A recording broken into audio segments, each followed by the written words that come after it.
श्री सीताराम चंद्राभ्याम नमः। युद्धकांड चौथा सर्ग। श्री राम आदि के साथ वानर सेना का प्रस्थान और समुद्र तट पर उसका पड़ाव। हनुमान जी के वचनों को क्रमशः यथावत रूप से सुनकर सत्य पराक्रमी महातेजस्वी भगवान श्री राम ने कहा, हनुमान, मैं तुमसे सच कहता हूं, तुमने उस भयानक राक्षस की जिस लंकापुरी का वर्णन किया है उसे मैं शीघ्र ही नष्ट कर डालूंगा। सुग्रीव, तुम इसी मुहूर्त में प्रस्थान की तैयारी करो। सूर्यदेव दिन के मध्य भाग में जा पहुंचे हैं, इसलिए इस विजय नामक मुहूर्त में हमारी यात्रा उपयुक्त होगी। रावण सीता को हर कर ले जाए, किंतु वह जीवित बचकर कहाँ जाएगा। सिद्ध आदि के मुंह से लंका पर मेरी चढ़ाई का समाचार सुनकर सीता को अपने जीवन की आशा बंध जाएगी। ठीक उसी तरह जैसे जीवन का अंत उपस्थित होने पर यदि रोगी अमृत का स्पर्श कर ले अथवा अमृतोपम द्रवभूत औषधि को पी ले तो उसे जीने की आशा हो जाती है। आज उत्तरा फाल्गुनी नामक नक्षत्र है, कल चंद्रमा का हस्त नक्षत्र से योग होगा। इसलिए सुग्रीव, हम लोग आज ही सारी सेनाओं के साथ यात्रा कर दें। इस समय जो शकुन प्रकट हो रहे हैं और जिन्हें मैं देख रहा हूं, उनसे यह विश्वास होता है कि मैं अवश्य ही रावण का वध करके जनक नंदिनी सीता को ले जाऊंगा। इसके सिवा मेरी दाहिनी आंख का ऊपरी भाग फड़क रहा है, वह भी मानो मेरी विजय प्राप्ति और मनोरथ सिद्धि को सूचित कर रहा है। यह सुनकर वानर राज सुग्रीव तथा लक्ष्मण ने भी उनका बड़ा आदर किया। तत्पश्चात अर्थवेत्ता धर्मात्मा श्री राम ने फिर कहा, इस सेना के आगे आगे 1,00,000 वेगवान वानरों से घिरे हुए सेनापति नील मार्ग देखने के लिए चलें। सेनापति नील, तुम सारी सेना को ऐसे मार्ग से शीघ्रतापूर्वक ले चलो जिसमें फल मूल की अधिकता हो, शीतल छाया से युक्त सघन वन हो, ठंडा जल मिल सके और मधु भी उपलब्ध हो सके। संभव है दुरात्मा राक्षस रास्ते के फल मूल और जल को विष आदि से दूषित कर दें, अतः तुम मार्ग में सतत सावधान रहकर उनसे इन वस्तुओं की रक्षा करना। वानरों को चाहिए कि जहां गड्ढे, दुर्गम वन और साधारण जंगल हो, वहां सब और कूद फांद कर यह देखते रहें कि कहीं शत्रुओं की सेना तो नहीं छिपी है। ऐसा न हो कि हम आगे निकल जाएं और शत्रु अकस्मात पीछे से आक्रमण कर दे। जिस सेना में बाल, वृद्ध आदि के कारण दुर्बलता हो, वह यहाँ किष्किंधा में ही रह जाए, क्योंकि हमारा यह युद्ध रूपी कृत्य बड़ा भयंकर है। अतः इसके लिए बल विक्रम संपन्न सेना को ही यात्रा करनी चाहिए। सैकड़ों और हजारों महाबली कपि केसरी वीर महासागर की जलराशि के समान भयंकर एवं अपार वानर सेना के अग्रभाग को अपने साथ आगे बढ़ाए चलें। पर्वत के समान विशाल काय गज, महाबली गवय तथा मतवाले सांड की भांति पराक्रमी गवाक्ष सेना के आगे आगे चलें। उछल कूद कर चलने वाले कपियों के पालक वानर शिरोमणि ऋषभ इस वानर सेना के दाहिने भाग की रक्षा करते हुए चले। गंधहस्ती के समान दुर्जय और वेगशाली वानर गंधमादन इस वानर वाहिनी के वाम भाग में रहकर इसकी रक्षा करते हुए आगे बढ़े। जैसे देवराज इंद्र ऐरावत हाथी पर आरूढ़ होते हैं, उसी प्रकार मैं हनुमान के कंधे पर चढ़कर सेना के बीच में रहकर सारी सेना का हर्ष बढ़ाता हुआ चलूंगा। जैसे धनाध्यक्ष कुबेर सार्वभौम नामक दिग्गज की पीठ पर बैठकर यात्रा करते हैं, उसी प्रकार काल के समान पराक्रमी लक्ष्मण अंगद पर आरूढ़ होकर यात्रा करें। महाबाहु ऋक्षराज जांबवान, सुषेण और वानर वेगदर्शी, ये तीनों वानर सेना के पृष्ठभाग की रक्षा करें। रघुनाथ जी का यह वचन सुनकर महापराक्रमी वानर शिरोमणि सेनापति सुग्रीव ने उन वानरों को यथोचित आज्ञा दी। तब वे समस्त महाबली वानरगण अपनी गुफाओं और शिखरों से शीघ्र ही निकलकर उछलते कूदते हुए चलने लगे। तत्पश्चात वानर राज सुग्रीव और लक्ष्मण के सादर अनुरोध करने पर सेना सहित धर्मात्मा श्री रामचंद्र जी दक्षिण दिशा की ओर प्रस्थित हुए। उस समय सैकड़ों, हजारों, लाखों और करोड़ों वानरों से जो हाथी के समान विशाल काय थे, घिरे हुए श्री रघुनाथ जी आगे बढ़ने लगे। यात्रा करते हुए श्री राम के पीछे वह विशाल वानर वाहिनी चलने लगी। उस सेना के सभी वीर सुग्रीव से पालित होने के कारण हृष्ट पुष्ट एवं प्रसन्न थे। उनमें से कुछ वानर उस सेना की रक्षा के लिए उछलते कूदते हुए चारों ओर चक्कर लगाते थे। कुछ मार्ग शोधन के लिए कूदते फांदे आगे बढ़ जाते थे। कुछ वानर मेघों के समान गरजते, कुछ सिंहों के समान दहाड़ते और कुछ किलकारियां भरते हुए दक्षिण दिशा की ओर अग्रसर हो रहे थे। वे सुगंधित मधु पीते और मीठे फल खाते हुए मंजरी पुंज धारण करने वाले विशाल वृक्षों को उखाड़कर कंधों पर लिए चल रहे थे। कुछ मतवाले वानर विनोद के लिए एक दूसरे को ढो रहे थे। कोई अपने ऊपर चढ़े हुए वानर को झटक कर दूर फेंक देते थे। कोई चलते चलते ऊपर को उछल पड़ते थे और दूसरे वानर दूसरों को ऊपर से धक्के देकर नीचे गिरा देते थे। श्री रघुनाथ जी के समीप चलते हुए वानर यह कहते हुए गर्जना करते थे कि हमें रावण को मार डालना चाहिए, समस्त निशाचरों का भी संहार कर देना चाहिए। सबसे आगे ऋषभ, नील और वीर कुमुद, ये बहुसंख्यक वानरों के साथ रास्ता ठीक करते जाते थे। सेना के मध्य भाग में राजा सुग्रीव, श्री राम और लक्ष्मण, ये तीनों शत्रुसूदन वीर अनेक बलशाली एवं भयंकर वानरों से घिरे हुए चल रहे थे। शतबली नामक एक वीर वानर 10 करोड़ वानरों के साथ अकेला ही सारी सेना को अपने नियंत्रण में रखकर उसकी रक्षा करता था।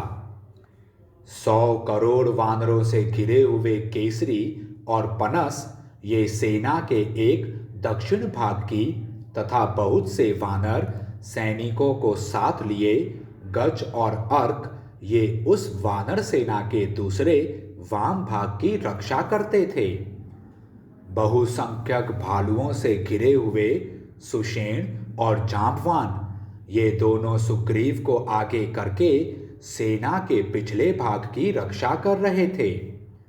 उन सबके सेनापति कपि श्रेष्ठ वानर शिरोमणि वीरवर नील उस सेना की सब ओर से रक्षा एवं नियंत्रण कर रहे थे। दरिमुख, प्रजंग, जंभ और रभस, ये वीर सब ओर से वानरों को शीघ्र आगे बढ़ने की प्रेरणा देते हुए चल रहे थे। इस प्रकार वे बलोन्मत्त कपि केसरी वीर बराबर आगे बढ़ते गए। चलते चलते उन्होंने पर्वत श्रेष्ठ सहयगिरि को देखा, जिसके आसपास और भी सैकड़ों पर्वत थे। रास्ते में उन्हें बहुत से सुंदर सरोवर और तालाब दिखाई दिए, जिनमें मनोहर कमल खिले हुए थे। श्री रामचंद्र जी की आज्ञा थी कि रास्ते में कोई किसी प्रकार का उपद्रव न करे। भयंकर कोप वाले श्री रामचंद्र जी के इस आदेश को जानकर समुद्र के जल प्रवाह की भांति अपार एवं भयंकर दिखाई देने वाली वह विशाल वानर सेना भयभीत सी होकर नगरों के समीपवर्ती स्थानों और जनपदों को दूर से ही छोड़ती चली जा रही थी। विकट गर्जना करने के कारण भयानक शब्द वाले समुद्र की भांति वह महाघोर जान पड़ती थी। वे सभी शूरवीर कपि कुंजर हांके गए अच्छे घोड़ों की भांति उछलते कूदते हुए तुरंत ही दशरथ नंदन श्री राम के पास पहुंच जाते थे। हनुमान और अंगद इन दो वानर वीरों द्वारा ढोए जाते हुए वे नरश्रेष्ठ श्री राम और लक्ष्मण, शुक्र और बृहस्पति, इन दो महाग्रहों से संयुक्त हुए चंद्रमा और सूर्य के समान शोभा पा रहे थे। उस समय वानर राज सुग्रीव और लक्ष्मण से सम्मानित हुए धर्मात्मा श्री राम सेना सहित दक्षिण दिशा की ओर बढ़े जा रहे थे। लक्ष्मण जी अंगद के कंधे पर बैठे हुए थे। वे शकुनों के द्वारा कार्य सिद्धि की बात अच्छी तरह जान लेते थे।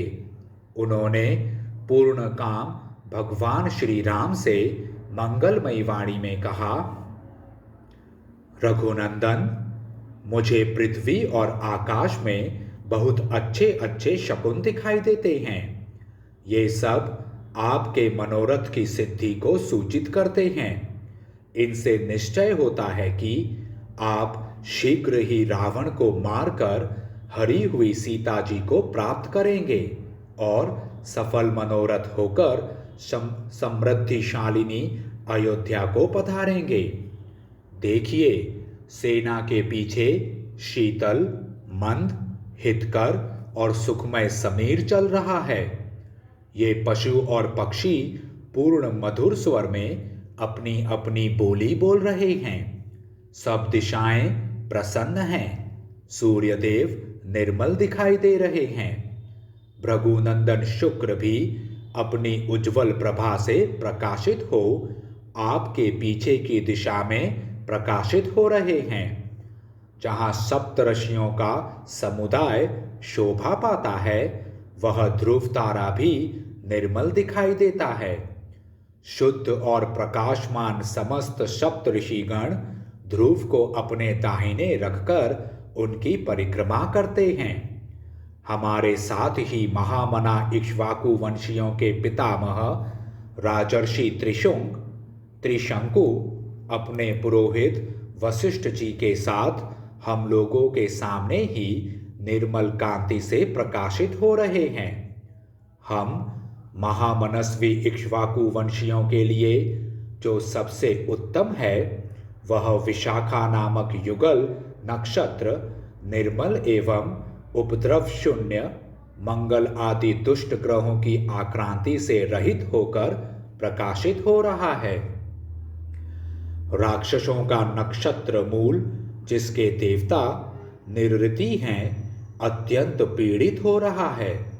उस मूल के नियामक धूमकेतु से आक्रांत होकर वह संताप का भागी हो रहा है।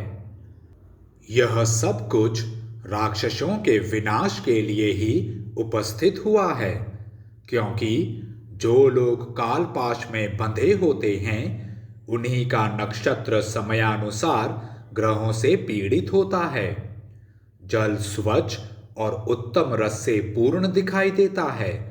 जंगलों में पर्याप्त फल उपलब्ध होते हैं। सुगंधित वायु अधिक तीव्र गति से नहीं बह रही है और वृक्षों में ऋतुओं के अनुसार फूल लगे हुए हैं। प्रभु, व्यूहबद्ध वानरी सेना बड़ी शोभा संपन्न जान पड़ती है। तारकामय संग्राम के अवसर पर देवताओं की सेनाएं जिस तरह उत्साह से संपन्न थी, इसी प्रकार आज ये वानर सेनाएं भी हैं। आर्य, ऐसे शुभ लक्षण देखकर आपको प्रसन्न होना चाहिए। अपने भाई श्री राम को आश्वासन देते हुए हर्ष से भरे हुए सुमित्रा कुमार लक्ष्मण जब इस प्रकार कह रहे थे, उस समय वानरों की सेना वहां की सारी भूमि को घेर कर आगे बढ़ने लगी। उस सेना में कुछ रीछ थे और कुछ सिंह के समान पराक्रमी वानर। नख और दांत ही उनके शस्त्र थे। वे सभी वानर सैनिक हाथों और पैरों की अंगुलियों से बड़ी धूल उड़ा रहे थे। उनकी उड़ाई हुई उस भयंकर धूल ने सूर्य की प्रभा को ढककर संपूर्ण जगत को छिपा सा दिया। वह भयानक वानर सेना पर्वत, वन और आकाश सहित दक्षिण दिशा को आच्छादित सी करती हुई उसी तरह आगे बढ़ रही थी जैसे मेघों की घटा आकाश को ढककर अग्रसर होती है। वह वानरी सेना जब किसी नदी को पार करती थी, उस समय लगातार कई योजनों तक उसकी समस्त धाराएं उल्टी बहने लगती थी। वह विशाल सेना निर्मल जल वाले सरोवर, वृक्षों से ढके हुए पर्वत, भूमि के समतल प्रदेश और फलों से भरे हुए वन, इन सभी स्थानों के मध्य में इधर उधर तथा ऊपर नीचे सब और की सारी भूमि को घेर कर चल रही थी। उस सेना के सभी वानर प्रसन्नमुख तथा वायु के समान वेग वाले थे। रघुनाथ जी की कार्य सिद्धि के लिए उनका पराक्रम उबला पड़ता था। वे जवानी के जोश और अभिमान जनित दर्प के कारण रास्ते में एक दूसरे को उत्साह, पराक्रम तथा नाना प्रकार के बल संबंधी उत्कर्ष दिखा रहे थे। उनमें से कोई तो बड़ी तेजी से भूतल पर चलते थे और दूसरे उछलकर आकाश में उड़ जाते थे। कितने ही वनवासी वानर किलकारियां भरते पृथ्वी पर अपनी पूंछ फटकारते और पैर पटकते थे। कितने ही अपनी बाहें फैलाकर पर्वत शिखरों और वृक्षों को तोड़ डालते थे तथा पर्वतों पर विचरने वाले बहुतेरे वानर पहाड़ों की चोटियों पर चढ़ जाते थे। कोई बड़े जोर से गरजते और कोई सिंहनाद करते थे। कितने ही अपने जांघों के वेग से अनेकानेक लता समूहों को मसल डालते थे। वे सभी वानर बड़े पराक्रमी थे। अंगड़ाई लेते हुए पत्थर की चट्टानों और बड़े बड़े वृक्षों से खेल करते थे। उन सहस्त्रों, लाखों और करोड़ों वानरों से घिरी हुई सारी पृथ्वी बड़ी शोभा पाती थी। इस प्रकार वह विशाल वानर सेना दिन रात चलती रही। सुग्रीव से सुरक्षित सभी वानर हृष्ट पुष्ट और प्रसन्न थे। सबसे बड़ी उतावली के साथ चल रहे थे। सभी युद्ध का अभिनंदन करने वाले थे और सभी सीता जी को रावण की कैद से छुड़ाना चाहते थे। इसलिए उन्होंने रास्ते में कहीं दो घड़ी भी विश्राम नहीं लिया। चलते चलते घने वृक्षों से व्याप्त और अनेकानेक काननों से संयुक्त सहय पर्वत के पास पहुंचकर वे सब वानर उसके ऊपर चढ़ गए। श्री रामचंद्र जी सहय और मलय के विचित्र काननों, नदियों तथा झरनों की शोभा देखते हुए यात्रा कर रहे थे। वे वानर मार्ग में मिले हुए चंपा, तिलक, आम, अशोक, सिंधुवार, तिनेश और करवीर आदि वृक्षों को तोड़ देते थे। उछल उछल कर चलने वाले वे वानर सैनिक रास्ते के अंकोल, करंज, पाकड़, बरगद, जामुन, आंवले और नीम आदि वृक्षों को भी तोड़ डालते थे। रमणीय पत्थरों पर उगे हुए नाना प्रकार के जंगली वृक्ष वायु के झोंके से झूम झूम कर उन वानरों पर फूलों की वर्षा करते थे। मधु से सुगंधित वनों में गुनगुनाते हुए भौरों के साथ चंदन के समान शीतल, मंद, सुगंध वायु चल रही थी। वह पर्वतराज कैरिक आदि धातुओं से विभूषित हो बड़ी शोभा पा रहा था। उन धातुओं से फैली हुई धूल वायु के वेग से उड़कर उस विशाल वानर सेना को सब ओर से आच्छादित कर देती थी। रमणीय पर्वत शिखरों पर सब और खिली हुई केतकी, सिंधुवार और वासंती लताएं बड़ी मनोरम जान पड़ती थीं। प्रफुल्ल माधवी लताएं सुगंध से भरी थीं और कुंद की झाड़ियां भी फूलों से लदी हुई थीं। चिरीबिल्व, मधुक, वंजुल, बकुल, रंजक, तिलक और नाग केसर के वृक्ष भी वहां खिले हुए थे। आम, पाडर और कोविदार भी फूलों से लदे थे। मुचुलिंद, अर्जुन, शिंशपा, कुटज, हिंताल, तिनेश, चूर्णक, कदम्ब, नीलाशोक, सरल, अंकोल और पद्मक भी सुंदर फूलों से सुशोभित थे। प्रसन्नता से भरे हुए वानरों ने उन सब वृक्षों को घेर लिया था। उस पर्वत पर बहुत सी रमणीय बावड़ियां तथा छोटे छोटे जलाशय थे। वहां चकवे विचरते और जल कुक्कुट निवास करते थे। जलकाक और क्रौंच भी भरे हुए थे तथा सूअर और हिरन उनमें पानी पीते थे।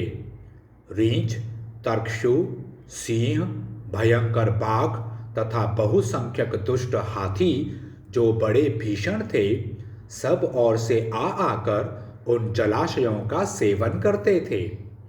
खिले हुए सुगंधित कमल, कुमुद, उत्पल तथा जल में होने वाले भांति भांति के अन्य पुष्पों से वहां के जलाशय बड़े रमणीय दिखाई देते थे। उस पर्वत के शिखरों पर नाना प्रकार के पक्षी कलरव करते थे। वानर उन जलाशयों में नहाते, पानी पीते और जल में क्रीड़ा करते थे। वे आपस में एक दूसरे पर पानी भी उछालते थे। कुछ वानर पर्वत पर चढ़कर वहां के वृक्षों के अमृत तुल्य मीठे फलों, मूलों और फूलों को तोड़ते थे। मधु के समान वर्ण वाले कितने ही मदमत्त वानर वृक्षों में लटके और एक एक द्रोण शहद से भरे हुए मधु के छत्तों को तोड़कर उनका मध पी लेते और स्वस्थ होकर चलते थे। पेड़ों को तोड़ते, लताओं को खींचते और बड़े बड़े पर्वतों को प्रतिध्वनित करते हुए वे श्रेष्ठ वानर तीव्र गति से आगे बढ़ रहे थे।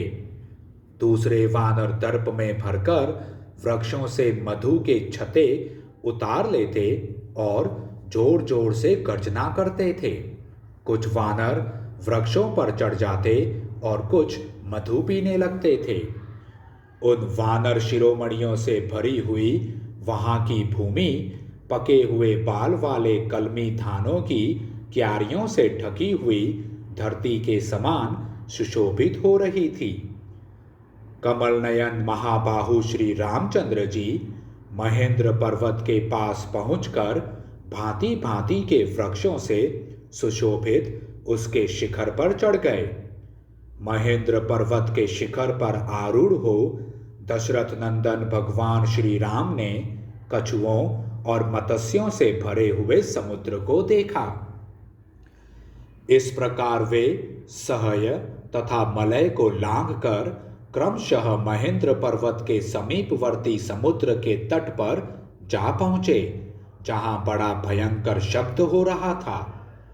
उस पर्वत से उतरकर भक्तों के मन को रमाने वालों में श्रेष्ठ भगवान श्री राम सुग्रीव और लक्ष्मण के साथ शीघ्र ही सागर तटवर्ती परम उत्तम वन में जा पहुंचे, जहां सहसा उठी हुई जल की तरंगों से प्रस्तर की शिलाएं धुल गई थी।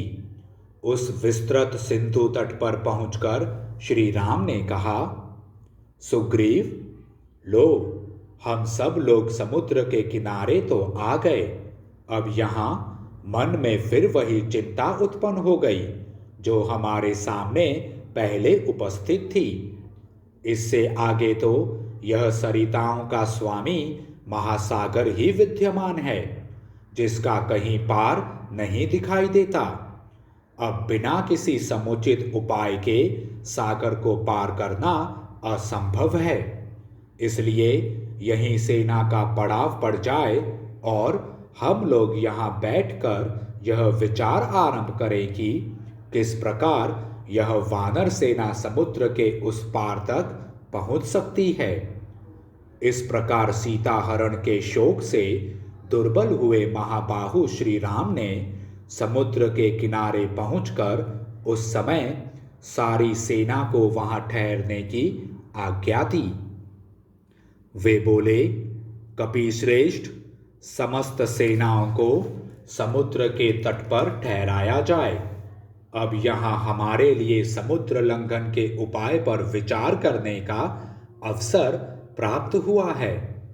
इस समय कोई भी सेनापति किसी भी कारण से अपनी अपनी सेना को छोड़कर कहीं अन्यत्र न जाए। समस्त शूरवीर वानर सेना की रक्षा के लिए यथास्थान चले जाएं। सबको यह जान लेना चाहिए कि हम लोगों पर राक्षसों की माया से गुप्त भय आ सकता है। श्री रामचंद्र जी का यह वचन सुनकर लक्ष्मण सहित सुग्रीव ने वृक्षावलियों से सुशोभित सागर तट पर सेना को ठहरा दिया। समुद्र के पास ठहरी हुई वह विशाल वानर सेना मधु के समान पिंगल वर्ण के जल से भरे हुए दूसरे सागर की सी शोभा धारण करती थी। सागर तटवर्ती वन में पहुंचकर वे सभी श्रेष्ठ वानर समुद्र के उस पार जाने की अभिलाषा मन में लिए वहीं ठहर गए। वहां डेरा डालते हुए उन श्री राम आदि की सेनाओं के संचरण से जो महान कोलाहल हुआ, वह महासागर की गंभीर गर्जना को भी दबाकर सुनाई देने लगा। सुग्रीव द्वारा सुरक्षित वह वानरों की विशाल सेना श्री रामचंद्र जी के कार्य साधन में तत्पर हो रींछ, लंगूर और वानरों के भेद से 3 भागों में विभक्त होकर ठहर गईं। महासागर के तट पर पहुंचकर वह वानर सेना वायु के वेग से कंपित हुए समुद्र की शोभा देखती हुई बड़े हर्ष का अनुभव करती थी, जिसका दूसरा तट बहुत दूर था और बीच में कोई आश्रय नहीं था तथा जिसमें राक्षसों के समुदाय निवास करते थे।